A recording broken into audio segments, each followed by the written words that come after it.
Good afternoon, good afternoon. Welcome to the premiere episode of Four Brothers, where we bring four different generations together for real conversations, and we're going to be unpacking real issues with a godly view and a biblical view for all conversations. Now, I have the best four brothers, so I have to introduce you to my panel.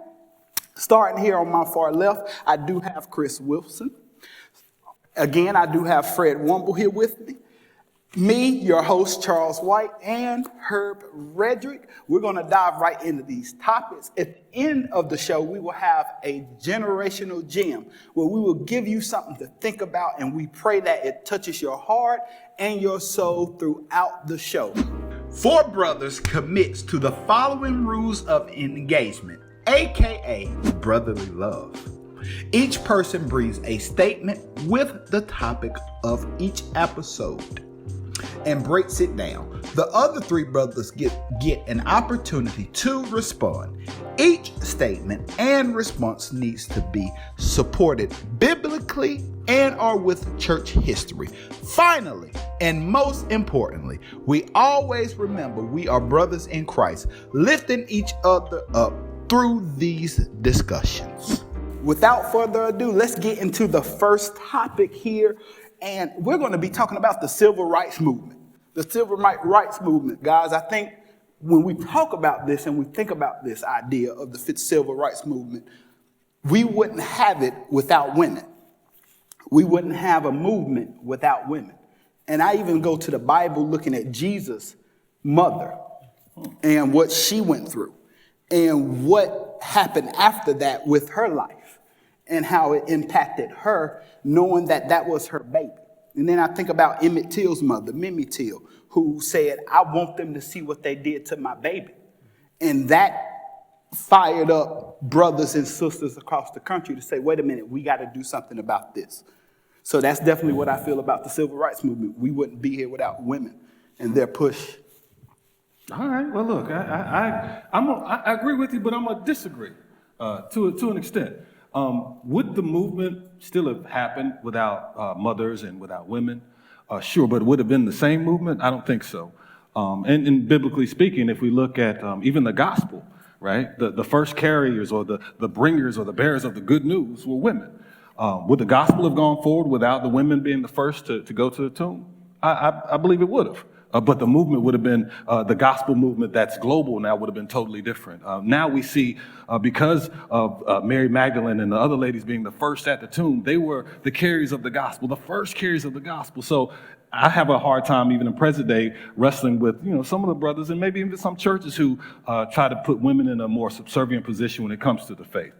They can evangelize and spread the good news. That's what evangelion means, right? To spread the good news. So I think the movement goes forward, but it would be different. But God in his infinite wisdom knew everybody has a part to play, women included, mothers. I'm thankful for the Mamie Tills. I'm thankful for the Geraldine Simmonses, you know what I mean? The Miss Rhedricks and the Miss Wilsons, you know what I'm saying, for what they struggled with. So I agree and I disagree. That's my take on it. I don't know. I'm kind of, I guess you can say, torn between this. I agree with Fred, and I also agree with you, Charles. I think women have, some way, in some form, have been the backbone and also the front bone of every movement that we had. They always either been pushing us or either supporting us. And I can agree with both of you guys and your standpoints and your views behind it. But just from my personal opinion and my beliefs, I just think that women are the backbone and the front bone of every movement that we have in the society today. Well, I'm just going to go straight up and say I don't agree. none of this PC posturing, because your statement says does not happen without mothers, okay? And so Fred said it, he agreed, but then he went on to say that he felt that it would still happen if it didn't have those women in those positions. So he was trying to be PC. I'm trying to go for the women vote. Yeah, it's not that I discount the role of the woman in the movement, Okay, but going back to what you said earlier, it does happen with or without. Okay, and so when we hang such a definite that this is the only way that would have happened, I think that's where we err. Okay, I think we can go with their roles and their position, how important they are to it, being part of it, and also helping it foster. But the movement would happen anyway. But where I want to go is, and when we have these kind of discussions, I think it's always critical that we give a definition to what we mean when we say the civil rights movement. So I want to push you a little bit, because that might even change all of our answers. What is your definition of the civil rights movement? I like that. So my viewpoint and my definition when I hear civil rights movement, it would be to move injustice to justice for a fair and equal movement for everyone and everybody. That's deep. I like that. Yeah, Okay. yeah. Let's rock To with move injustice to justice. Okay. So there again, when you take your definition, you can see that it doesn't need women to just do that. Okay. All right. And so that's why I would disagree with it having to have them to do it. But they were definitely a key and critical part of it. Sure.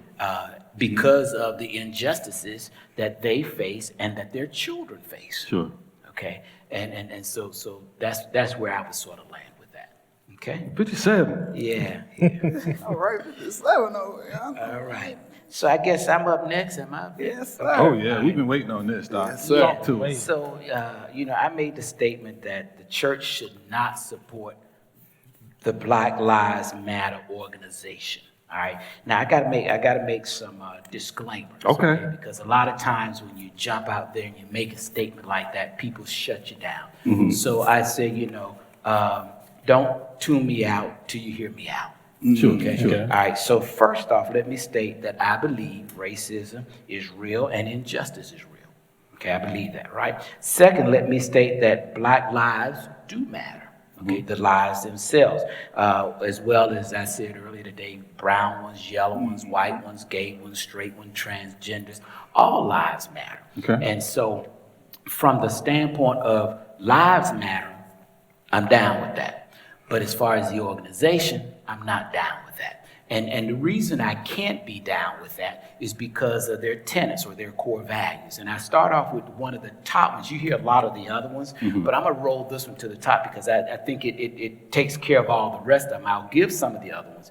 But the main one that sticks to me is that they're non-theistic. Okay? They don't believe in a God. All right? And that cuts right at the core of our Christian belief, all right?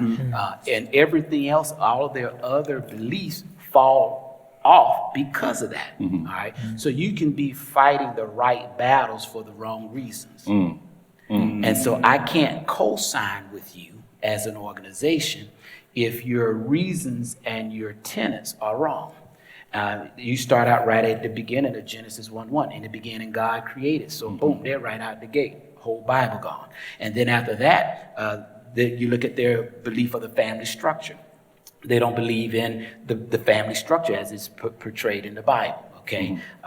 Then you look at their philosophies. It carries more of a Marxist kind of philosophy, okay, which cuts right against, again, Christianity. All right, so those are just three right there that I could just say, that would cut down. And for that reason, we as a church shouldn't jump on board with them to follow them and their theologies and their belief systems. And for that reason, the church should not support BLM organization. All right.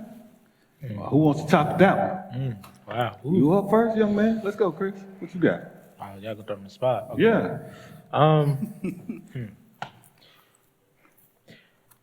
I'm gonna have to say that I disagree. I mean, even though I do understand where you are coming from, but I feel like if the church can support the Black Lives Matter organization, I think things would be different. Because I feel as though, like, when you have support from somebody, especially coming from the church, it means a lot more to somebody or to an organization.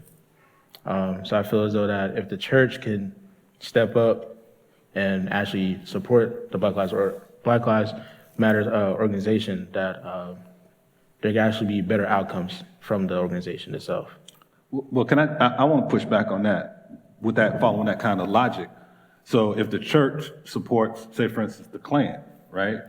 Yeah. Their core values and their core tenets are definitely diametrically opposed to, ours of being everybody created in the image of God. You know, right. I think we run into a little bit of a problem with that. Yeah. And look, I ain't trying to I know, we brothers, we having this frank conversation.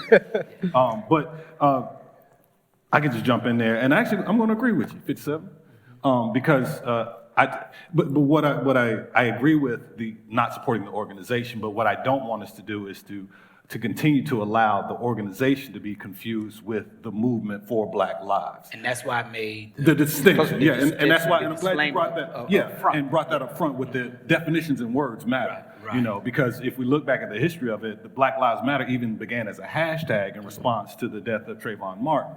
And then pretty much that hashtag was hijacked by the organization. So now, when you hear Black Lives Matter, a lot of people, the mainstream attach, this movement to this organization. And so now the movement has lost its validity, when that movement is just like you were saying about the Civil Rights Movement, Charles, is about, us being created in the image of God, just the Imago Dei, we look at Genesis 1:26 through 28. And that's why I'm kind of like you, Chris, the church needs to stand up. Truthfully, we should have been the ones promoting the Black Lives Matter hashtag from the beginning, and not just the Black church, the church universal, because, Asian lives matter.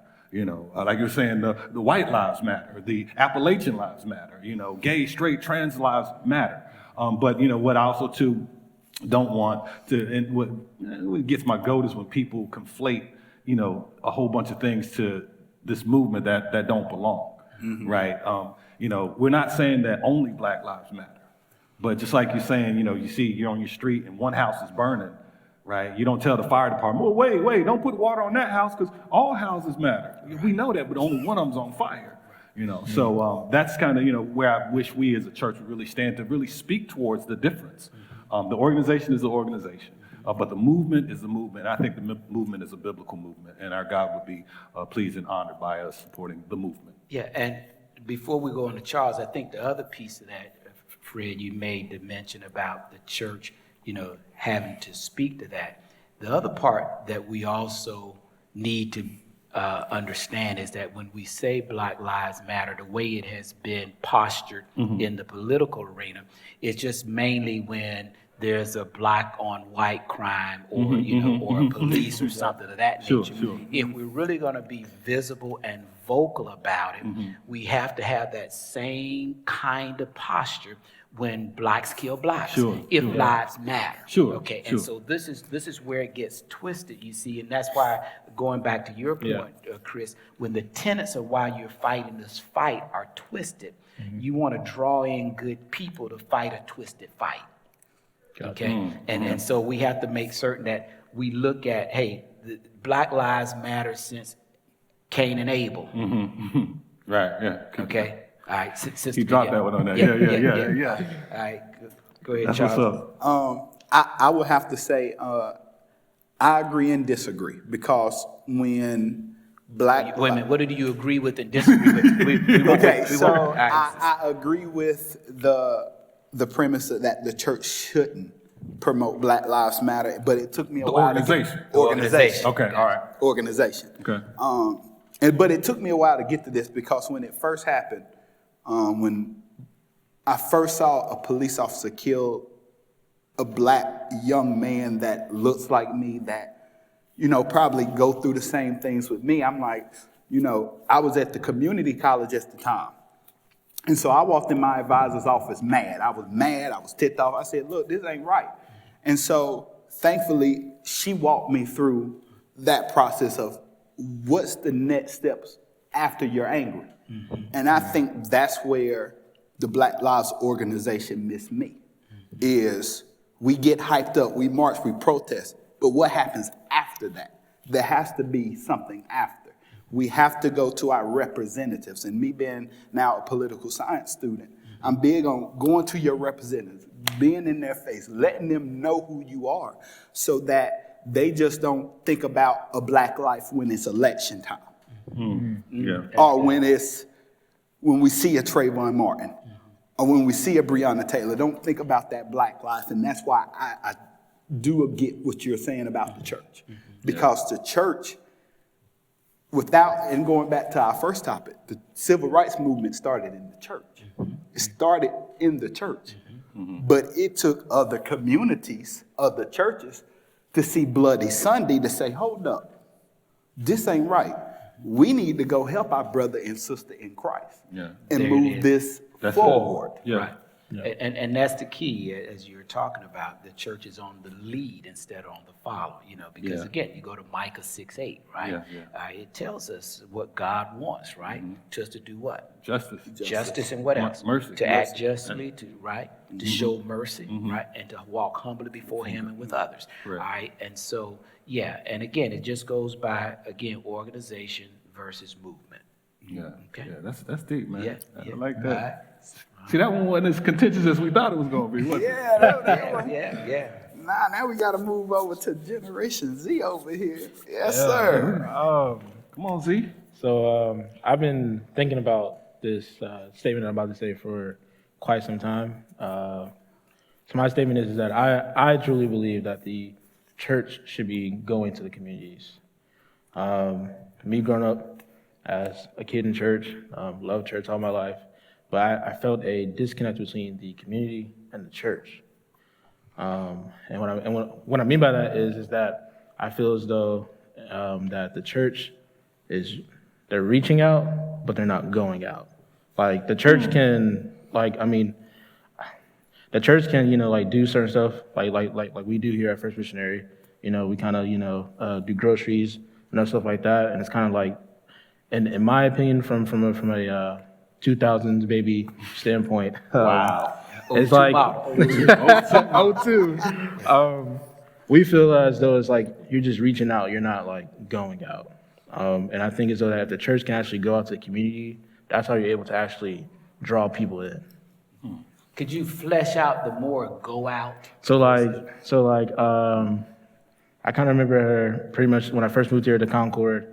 I think it was the Logan community. They hosted a book bag and shoe drive for like all the children here, and like pretty much everybody in the city of Concord pretty much showed up to that event, just to get book bags and a pair of shoes for school. And I feel as though if the church can actually go out to the community and let's say like just have one church service one day outside in the community, I feel as though that people can actually come out their houses and actually pretty much have a good time with the church. That's just my standpoint, 02, you feel me? I don't like that 02. Go ahead, Charles. I do agree with you. Yeah. Like you said, being raised in the church, growing up to love church, I remember coming here in the bread basket. Mama would send me down the road with groceries. Take this to these folks. We didn't know them people, but we knew they needed food. And so that she kind of taught me that church is not just here in the building. Right. You have to go out. And I can honestly say, and not that just because I've been a member here all my life, but First Missionary has always been that way. We've always been able to go out. But I do see your point, because when you see, and I'm not dogging nobody, when you see my brothers come to the door and they trying to sell bean pies, or you see Jehovah's Witnesses, they at your door 8 o'clock in the morning on Saturday morning. They don't care if you just got in the door or if you're just waking up for breakfast. Yeah. We used to be that way, but I also think that the church now has also become a place where you should be able to come. And I think Fred mentioned this last Sunday, to where, and you said this and made me think about this, to where you should be able to come with your pants sagging. I shouldn't pull up your pants. No, I need to first know who you are. I need to first know your story, your testimony before I tell you to pull up your pants, take your earrings out, why you got these tattoos. So I do agree, but I also say sometimes that we want them to come because we want them to engage because hurt people come to the church. Right. Yeah.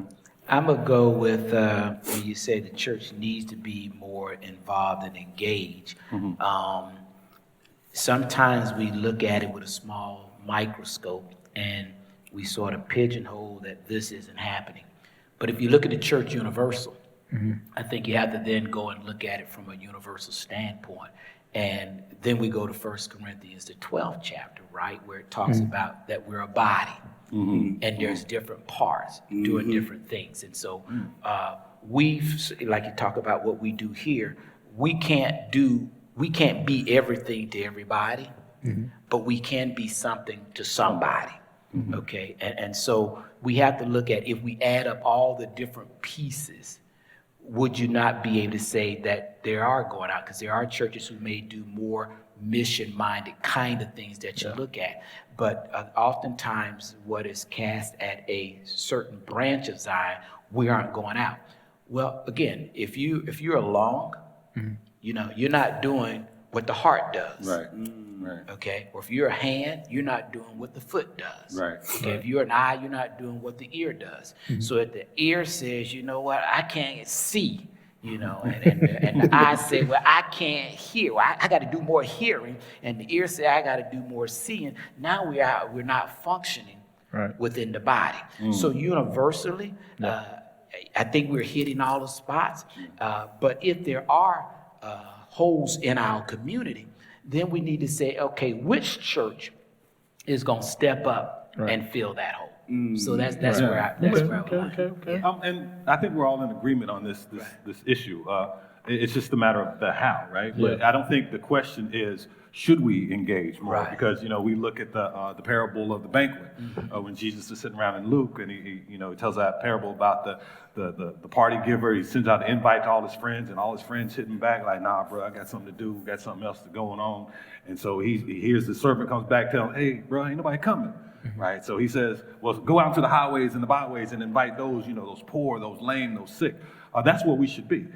Jesus says, in that parable, pretty much is teaching us that we go beat those bushes in the highways and byways. But I agree with what Doc is saying over here too. It's about, and not everybody can do everything. Right. But we should be. I mean, we need to be engaging because the world is competing for their souls too. Right. The world is out there in advertising and, some of the festivals that they do down at the park. Yeah. Right. But I think we shouldn't let them out effort us in terms of, it's one thing to have offerings from here. But a wise friend of mine, he has been teaching me, he talks about there's nothing like belly to belly.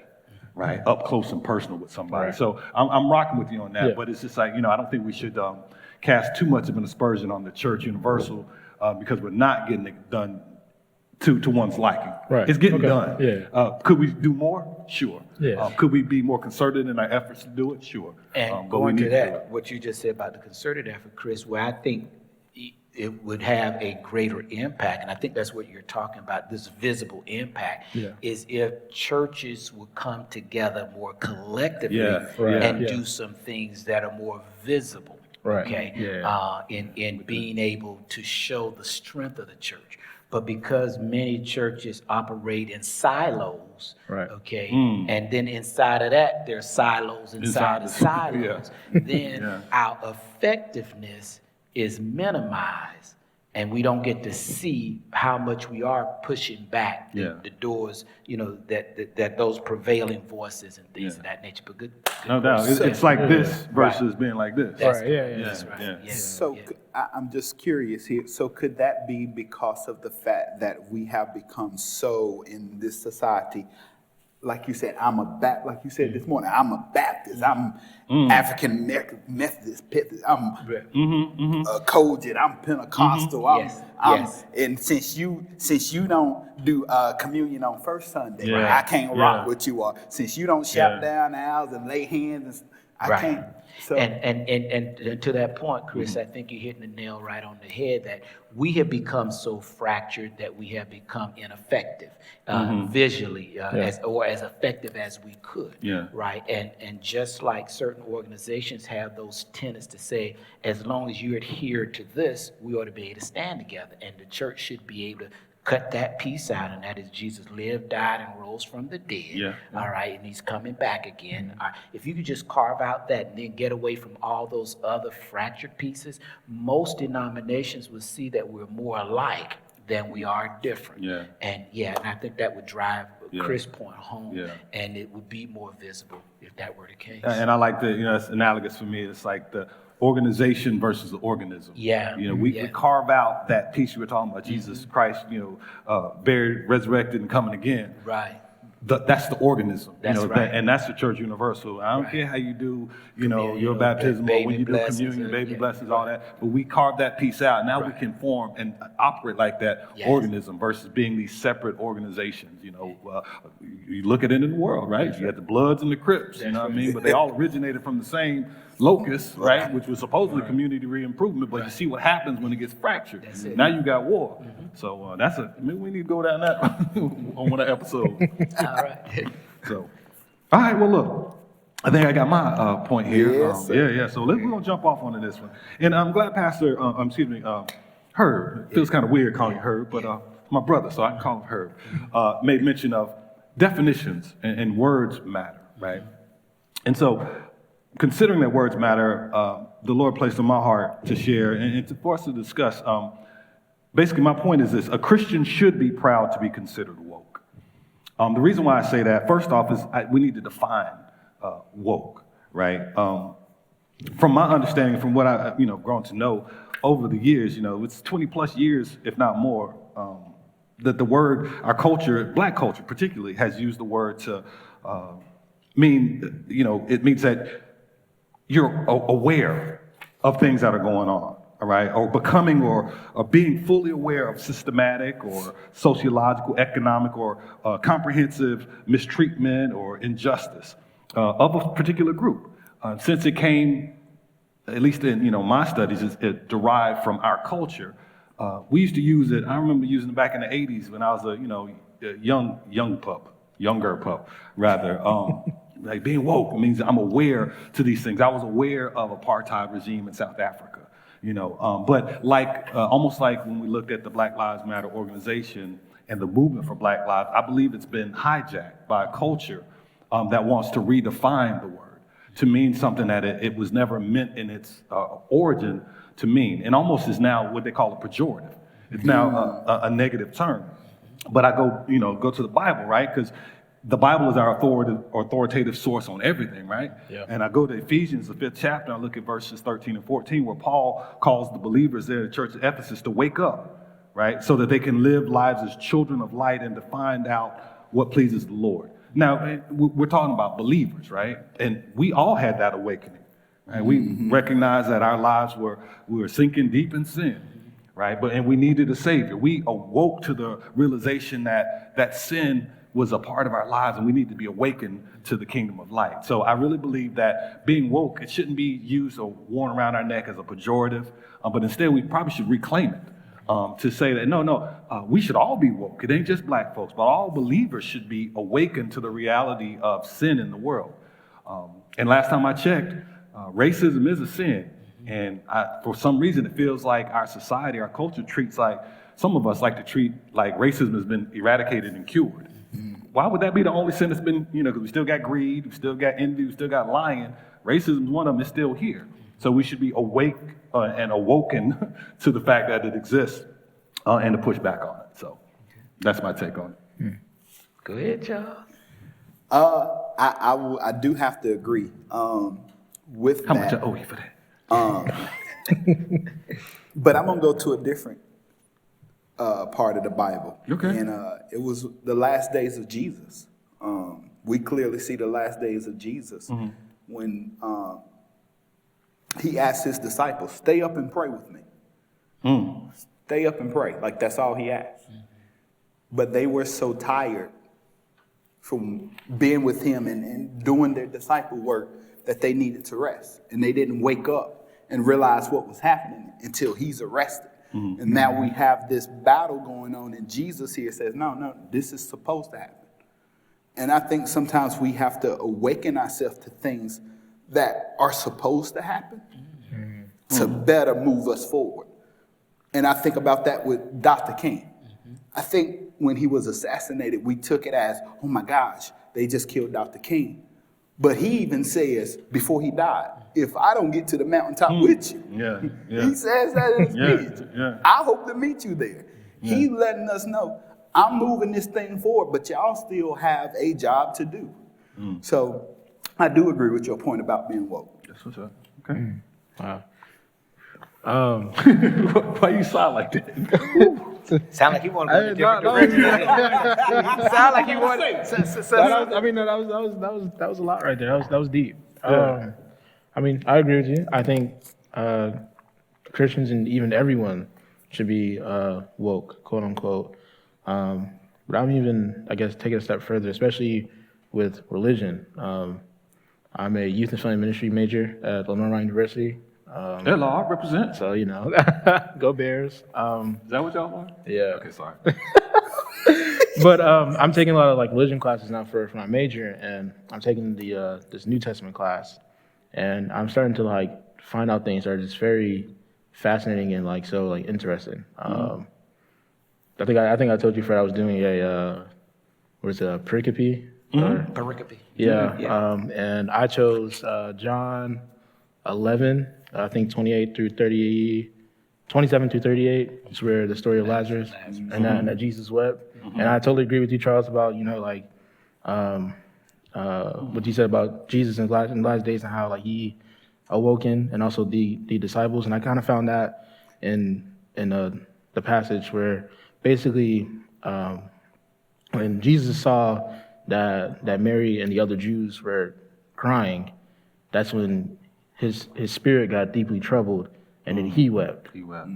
And as of right now, I'm doing my pericope on that, and I'm just trying to figure out, out of all the reasons why now? Why is Jesus weeping? And from my personal belief and opinion, I think it's because of the fact of Jesus finally realizes that he has awoken himself, because the fact of, now he's about to raise Lazarus from the dead, and stuff like that. So that kind of gives him a foreshadow of what to come. And I think that, and I agree with you again about what you said before, how people should be awoke as to what's coming ahead and what is to come. So that's just... Or even what's going on now. Right, yeah. Yeah. Ooh, okay. Okay, good Sam. All right. So I'm glad you gave definition to the word, because I had that right here to say, hey, what's your definition? Right. And again, we're talking about terms and how it's used in the culture and things of that nature, and what it means and what it sparks. And so as far as our needing to be woke, I'm right there with all of us. We all need to be, okay? But now we get into terminology, and what does it do? Does it bring division or unity? All right. And so it was, again, Paul in 1 Corinthians, the 9th chapter, was verses 19 through 23, and talked about it a few weeks ago about radical relevance. All right. And if you got a message that's going to ostracize one group and, instigate another group, all right, is it a term that you should be using to make your point? All right. And so I think the word has been hijacked, okay, to become a negative term, that it now becomes a political football. Sure. That if you're using that term, then you don't get to say anything else the minute you use that word. Sure.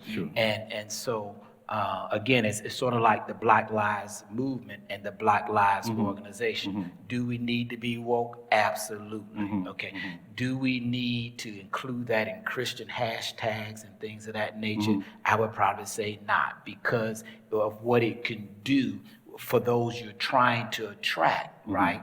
And so it's a sin that happens, but that's what the enemy does. Sure. He takes one thing that was positive and make it negative, and then if we stay on that, then we can bring in more division than we can unity.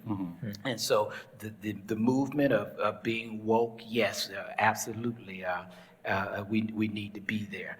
But as far as our promoting that word along, in fact, Black Lives Matter jumped on it too. It was like stay woke. I think they used it with the Trayvon Martin. So then you got all of this going in that direction. And so you can't separate yourself. And so that's where I would end up on it. But should we be? Absolutely. And I agree 100% with you. And that's, I think what I wrestle with is almost like the tacit allowance for us to allow those terms to be hijacked. Yeah. Without, because we're sitting here agreeing as brothers in the faith that, we should be awake and aware of these things, but why should we allow the word to be hijacked? Can we not teach our other brothers and sisters, hey, look, from a biblical standpoint, not just from our cultural lens, right? That, hey, look, this is the meaning and why, not just for us, but for the sake of what God has, set in motion in all of creation. Because we look at the word conservative, right? Right.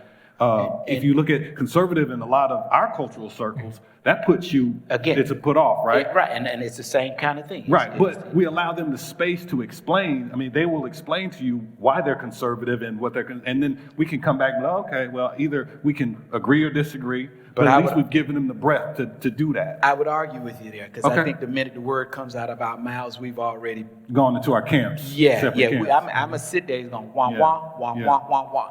But I've already come to a conclusion what that means. Sure. And so so it's the same thing. We let's say the word conservatives was hijacked from them, and the word woke was hijacked from us, and so it's how each side goes to poison the other side, and whatever you can use to build traction. And it is what it is, and so we can spend a whole lot of time reclaiming it, or we can promote what it is it does. All right, and that's being aware. I'm with you on that. Yeah, I can rock with you on that. Yeah. You made a very good point, because my professor. See, he pointed at him. He ain't pointed to me. No, he made a good point, because, my professor, we were in class and he says, words can change every generation. And I had to, I'm sitting there and I'm thinking, I'm like, no, that's not true. But he was absolutely right with what he was saying. He said, think about it. He said, during the 70s, 60s, 70s, 80s, the civil rights movement meant something else. He said, now in this generation that we're living in, that I'm teaching in, it means something totally different. He said, words change and how we look at them from the lens of the culture and from the people that's looking at it. Like, if I say Black Lives Matter, if you're a Republican, for example, or you're a conservative, you're going to push back and you're like, well, hold on. That's the end of conversation. It's an end conversation, because my life matters as much as yours, but understanding how we use those words as well within the conversation. And Charles, that's an excellent point. It takes us right to preaching. Is taking words out of context, okay? And oftentimes what a word meant then, you have to look at what did it mean at the time it was written. Okay, before you lift it up and put it over here in today's present context. And what often happens is that we take the word there and give it its meaning here and apply it there. And that's where you get scripture being taken out of context, and you get people using it against it. Just the word slavery. Okay, how slaves be subject to your master. All right. In that context, when Paul wrote that, it wasn't talking about indentured slaves, that people who were being enslaved. Chattel slavery, like we experienced. Right. What he was talking about is an individual who may have owed a debt, all right, who has said that I'll work this debt off and I'll only work for you. That makes him my master, all right, how that relationship would work.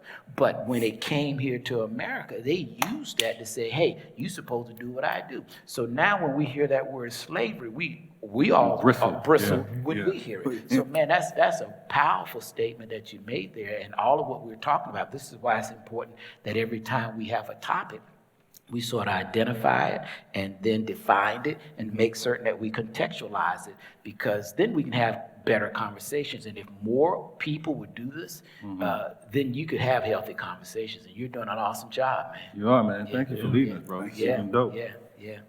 It's been dope. All right, y'all. Anything else on anybody hall? I'm good. I just, hey, this has been awesome, man. This is a Yeah. good time to chop it over with my brothers, man, and just to hear varying perspectives from 4 different generations. I know you introduced us, but, Chris over here representing, what's your generation? O2. O2. This is the O2 model. Right. What generation is that? That's Generation Z, right? Z. And so you got 72 right here, 72 model, Generation X, you feel me? 91 Millennial. All right, now I'm 57, baby boomer. No, you can't do the X, man. Okay, they can do that. No, you can't have the X. It's us. Yeah. So in closing, we do thank you for watching us today. Please make sure you follow us on all our social media platforms.